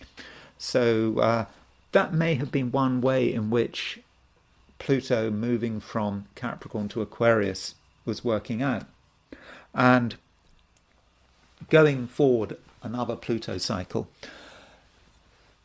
Pluto moved from Capricorn to Aquarius in the late 1770s, during the American Revolution, when the Americans were obviously trying to free themselves from Britain. And it was certainly from around 1778, Pluto was moving from Capricorn to Aquarius. And I think it was in the middle of a revolutionary war, and at that time it wasn't really clear who was winning. If you look at 1778, you'll see that there were battles, and the British won some battles and the colonialists won other battles. But it was a transition from the old to the new in the Americas. Pluto in Capricorn, the old way of doing things, Britain in control, British government, British taxes in America, and that was the old. So then Pluto in Aquarius represents the new. And if one's naive about it, one could say, well, that's freedom. But no, it's just a different type of control. You have, the founding fathers creating the Constitution and creating a system of government, a brand new system of government, a brand new system of control. It's new, but that doesn't necessarily mean that it's better. And so that might be how you see the transition from Pluto moving into Capricorn to Pluto going into Aquarius. So here's an event, for example. Let's look at another chart of Pluto being in Aquarius. So this is the chart of the beginning of the Whiskey Rebellion. So the Whiskey Rebellion was a rebellion in the United States, 1794. And it was a rebellion against federal government imposing taxes on... I'm not an expert. If I've got this wrong, forgive me. But my brief understanding of it was that the federal government was imposing a tax on whiskey, and a lot of people didn't like this tax, and so there was a rebellion. And so it was, in a sense, the federal government, this new federal government, Pluto in Aquarius. Forget the I think it happened in the evening of July the 16th, 1794, and it started, but I don't take this time of day too seriously. I'm not saying Pluto is rising, but Pluto was in Aquarius Venus's opposition Pluto. This kind of represents what the colonists were fighting against. They overthrew the British, in a sense, Pluto in Capricorn, but now they've got the new Pluto in Aquarius, and so that perhaps is what it's about. And so with Pluto in Capricorn, going back into Capricorn, reminding ourselves of Henry's secret marriage with Anne Boleyn, or the Revolutionary War, neither one side nor the other winning. So we're at an interface here over the next couple of months. Some things maybe are being kept secret. So while Pluto is in Capricorn, there may be secret agreements about the future. That might be how Pluto in Capricorn is actually working out.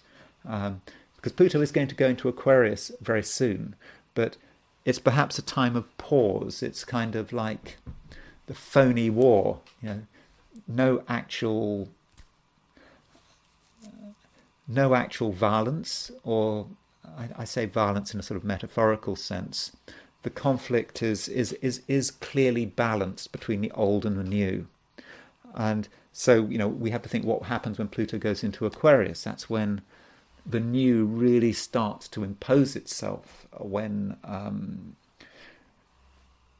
people haven't been talking about, for example, central bank digital currencies, or ways people can control each other. Governments can control people, how movement can be controlled. But of course, Pluto in Aquarius is also about revolution. It's about control and revolution, and so we should never welcome revolutionary forces because we think it's about freedom. It's all about new forms of control, and actually more effective forms of control. I suspect that the federal government in the US controlled its citizens far more effectively than the British ever controlled them, even though it might not have felt like it. If in terms of the history books, it might seem that it was something all about freedom, but no, not really. It's just a transition from one type of control to another type of control. And the Pluto in Aquarius type of control, because Aquarius is ruled by Saturn, the positive side of Saturn, Pluto in Aquarius is going to be much more effective at controlling people's lives. Pluto in Capricorn is a bit more bumbling. It's not quite so much of a control freak, because Capricorn is more of a negative sign. It's enough to be in control, to know you're in control, but Pluto in Aquarius really, really wants to be in control and has ideas about how to control. So I think that's, to an extent, what Pluto in Capricorn is about. So as far as people and situations who might be influenced by this, let's start with Emmanuel Macron. So Emmanuel Macron is always in the news, isn't he? He's just rejected another proposal for a prime minister, and he wants to be in control. And Emmanuel Macron has got his ascendant at 2849 Capricorn. So Pluto goes stationary direct on October the 12th at 2939 Capricorn. So it is, okay, it's nearly a degree off his ascendant, but I think that's close enough. I think that with Pluto moving on to Emmanuel Macron's ascendant, getting really close to Emmanuel Macron's ascendant, I think that there is a good chance that Emmanuel Macron is going to be quite focused on his own power. And remember that Pluto is about power, and he's certainly aware of threats to his power. I think there's now talk about perhaps him being impeached. I think it's probably quite a difficult thing to organise, but it is perhaps a battle of life and death. That may be how Macron feels it, and certainly a battle of life and death for his particular programme. And maybe his presidency as well. Now, one of his political rivals is, of course, Marine Le Pen, who is sort of head of, the National Rally. So here's Marine Le Pen's chart. So Marine Le Pen has her Mars at 2949 Cancer. So Pluto goes stationary direct on October the 12th, exactly opposition her Mars. So as Pluto goes into Capricorn, I think that the clash between Macron and Le Pen and what they represent could be especially strong, because Marine Le Pen has her Mars exactly on Macron's descendant. So if we compare compare Emmanuel Macron and Marine Le Pen, so Macron in the middle, and there's Le Pen. You can see there's Le Pen's Mars. And so Pluto is on his ascendant, it's opposition her Mars. So there may be something of a conflict brewing between him and Le Pen. Now, we think of the conflict for a moment looking at French politics. We haven't really heard too much about Marine Le Pen. It's more of a conflict in the National Assembly between Macron and the left-wing parties who control the Assembly, I think. And they're vying for power, and the left, they've had their idea about their prime minister, and I can't remember her name, but she's pretty young. I think she's 37, isn't she? She is a sort of some bureaucrat, and Macron has refused to have her, refused to accept her as prime minister, but we haven't really been hearing too much about Marine Le Pen. But maybe over the next few months, there could be some form of conflict stirred up by Pluto hitting this point, this connection between these two French politicians. Turning to the United States, then there is RFK. I'm taking the time of 5:32 p.m. People seem to be very sure he was born at 5:32 p.m. I don't think there's enough evidence to really say this, but Robert Kennedy, he has his Mercury at 2921 Capricorn. So Pluto goes stationary direct October the 12th, exactly on his Mercury. And I'm not quite sure what that might mean. It might mean he's under pressure. I mean, he's not really running a campaign, so that may not be so important, but it may be about the way he communicates and how he communicates and the kind of messages he is delivering.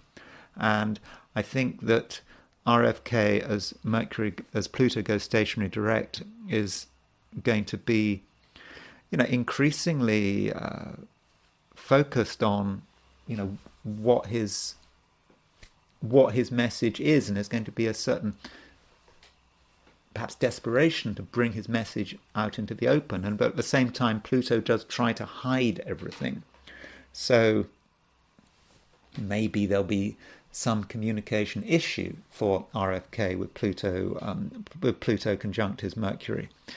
And one wonders how he's going to get on with Trump and what kind of words are going to be said between him and Trump.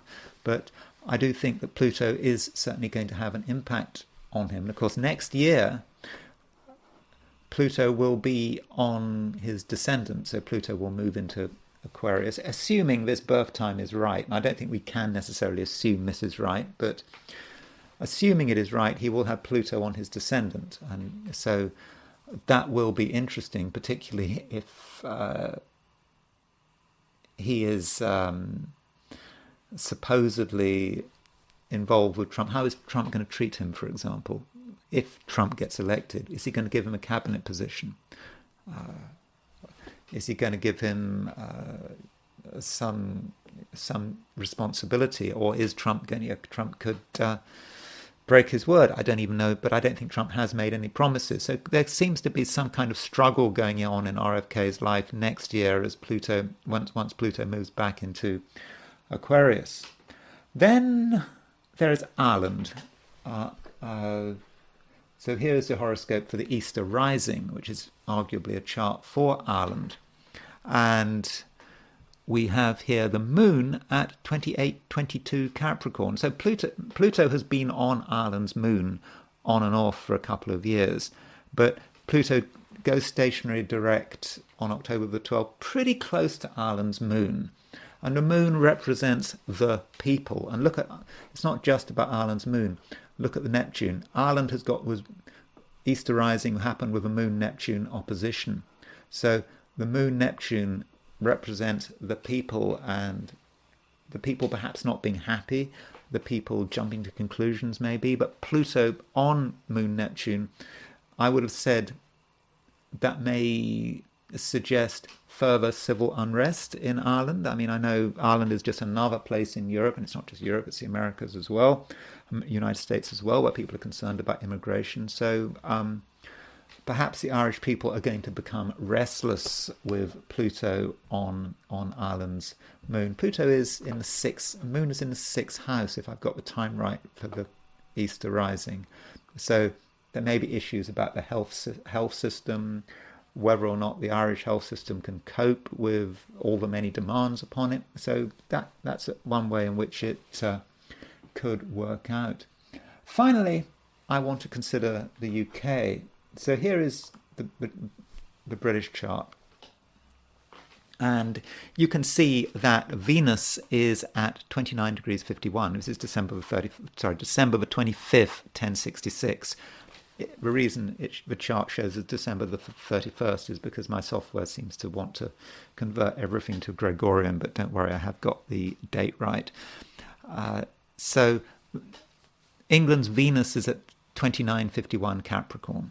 And so that I'm taking as sort of the UK's Venus as well. So Pluto is going to go stationary direct on England's Venus. So what does that mean? Well, we've already seen Pluto hitting Venus seems to have had a lot to do with Kate. I mean, I don't know what's going on with Kate. I hope her health is okay. But there may be more issues with Kate, perhaps, with Pluto conjunct, going stationary on her Venus. And it may also have issues to do with women in general in Britain, female leaders, how women are being treated.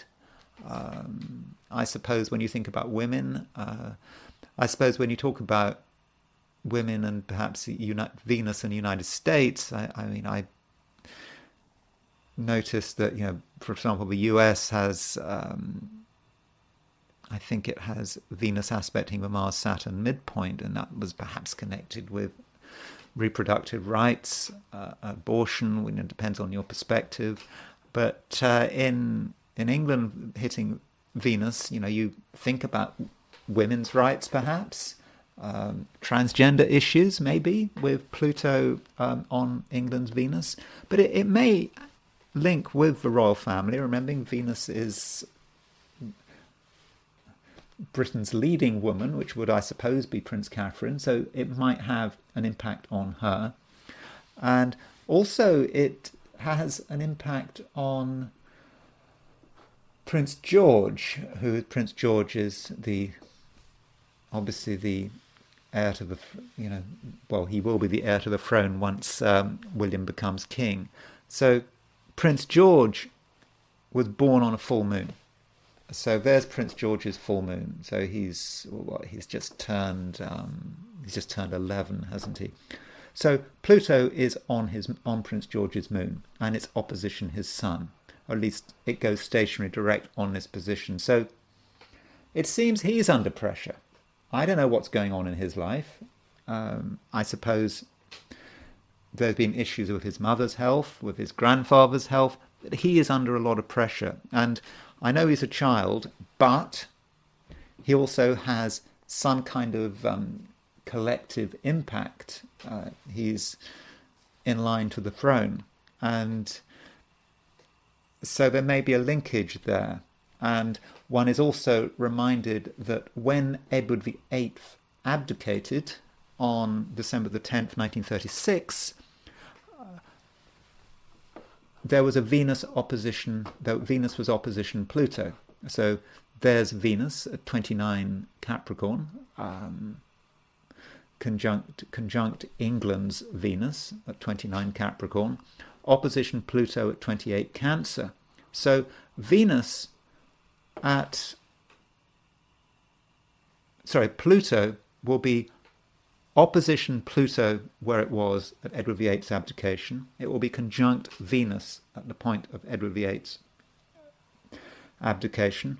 So I'm just thinking there may be issues about the royal family, perhaps about King Charles. Maybe it seems a bit extreme to suggest that King Charles will abdicate, but there's certainly some evidence there that he might respond to Pluto going stationary direct at these sensitive degrees in England's Venus, in the Edward VIII abdication chart, plus you've got Prince George's chart.